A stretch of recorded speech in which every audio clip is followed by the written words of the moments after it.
Trickorus from Learn Bridge Online promises to be a trick taker with some interesting twists. Let's table it.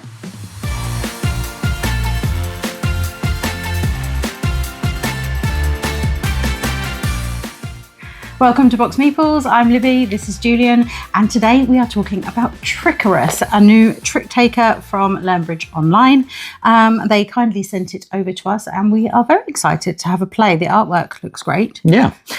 So when we first got this, we're looking through the rules and we've played a lot of trick takers and there's been some really fantastic ones recently. So we were kind of dubious about how is this going to be significantly different. And it's one of those games where we're reading through together going, ooh. I like that bit. I like that bit. And then another bit, and it's like, ooh. So yeah, we've played this quite extensively now. Yes, yes. We've played it both 2-player, which works brilliantly, and also we took it to aircom. You might have seen it in some of our footage, where anytime there's a kind of a quiet moment, or we bumped into someone new, we go, "You've got 5 minutes. Let us show you this amazing trick taker." Yeah, I think it is fast working up to probably one of our favourite trick takers. So let's have a chat and tell you what is different about this one.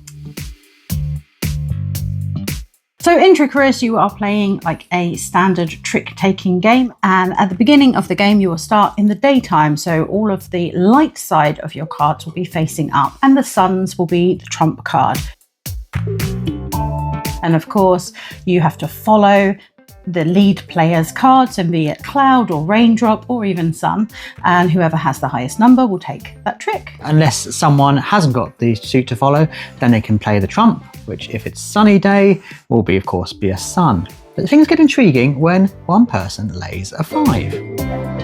All of the 5s in the game have a little arrow on them, and that means that both the cards that have been laid for the trick and all the cards in your hand turn over and become night side, so the dark side of the card is now facing up. And this can completely change who wins that trick, because also the disc in the center, which is kind of like a bit of a poker chip, will also flip over, which now means that the trump is the moon, because we're in the nighttime.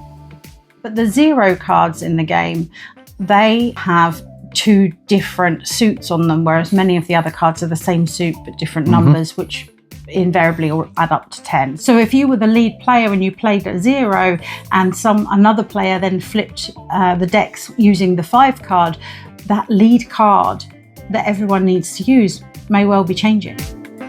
So this is a 2 trump game, which is so fun because you can really throw people off in terms of what they think they've got, what's happening in their hand. And it can just all of a sudden flip. And so we have had some games where someone's played a 5 on their turn, and then later on around in that same trick, someone's played another 5. So they thought that they had turned it to night and then it's back again to sun. So you can really manipulate what's going on in there. But that's not the only fun, interesting thing about this game. If it was just that, I would have gone, that's interesting. But what else? Obviously, as the name implies, this is based on Icarus. Yes. Now, Icarus is known for wanting to make some wings, but let's hope he doesn't fly too close to the sun. Now, in this, you need to moderate which tricks you win and which tricks you let other people win, or more intriguingly, which tricks you force someone else to win, because as you win a trick, you go up slowly on a track. 2 people can't occupy the same space, so there's a kind of jumping mechanism where if you win a trick and someone's above you, you jump over them. If you win a trick and 3 people above you, you jump over all of them, advancing kind of 4 spaces. Which is good and bad. You want to be up there, you want to be the winner. But then if you keep winning tricks, you're going to get closer and closer to the sun. And if you do touch the sun, then you're going to drop all the way down into the last space. And there's also a lightning card. There is. And instead of playing a normal card within the trick, you could play the lightning card. So you sort of forfeit your chance of winning that trick. But it does force the person who wins the trick to drop down as well. So there are some very interesting mechanics in this game. And it's a lot of fun. There's so many kind of elements you have to consider when doing that. So if you do the lightning, you can then force someone to drop down to complete a section of players. So therefore, when you win the next trick, you'll then leap over them. But will you then leap too high? Really, the best score you can win the game with is 9. But when you approach that scoring area, in 2 players, you only play through 1 round, but in bigger player counts, you play through 3 different sets of rounds. Yeah. So you need to bide your time. Maybe you don't want to win any tricks for the first couple of rounds and hold back to then leap up the track at the end. A friend of ours did that technique and went on to win. So not only do you have to judge what cards you have, both sunny and nighttime, but you also need to keep track of everyone else's cards and what they had to try to control when and you win the trick and when you don't. There's so many clever mechanisms that intertwine with those 2 kind of quirky conditions in this trick-taking game that just open up so many possibilities. I think this game looks brilliant. It's kind of quirky. This is originally a Japanese game. It's kind of got quirky art that remind me of a series of games called Katamari Damacy, where it looks, I can't really describe, but just kind of abstract-y. You know, there's no detail in the people, but really distinct in its look. I love how colourful it is. Yeah. Yeah. And, you know, components like the chip you have in the middle, a proper weighty poker chip. And I even like the quirky Meeples that have wings and they're going up the track. It's all this lovely attention to detail. It's not necessarily needed because the game mechanisms are so strong, but it does make it visually arresting. And we get out on the table and people are like, oh, that looks different and it plays different.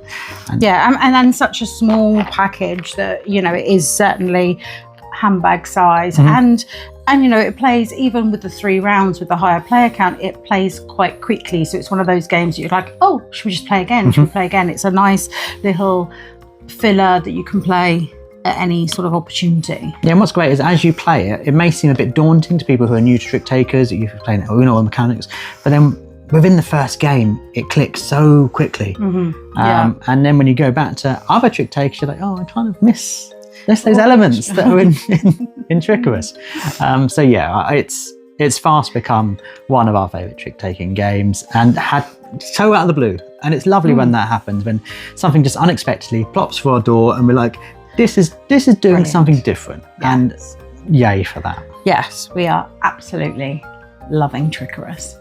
Getting hold of it could be slightly tricky for you. It had limited release in the UK and is now sold out. But in the links below, we'll put links to the developer and hopefully he might be able to hook you up with a copy in your region. But yeah, if you're interested in this kind of game, you probably should look into this one if you get any chance to at all. Yes, yeah, we love it. If you're new to the channel and you haven't seen us before, I'm Julian, this is Libby, and we post videos on YouTube at least twice a week, and we're always talking about board games. We are indeed. So do subscribe if you're interested in seeing more of our content and ring that bell for notifications. Yep, and what's your favourite trick taker? We would love to hear from you in the comments. Yeah. But as always, thanks so much for watching. Bye.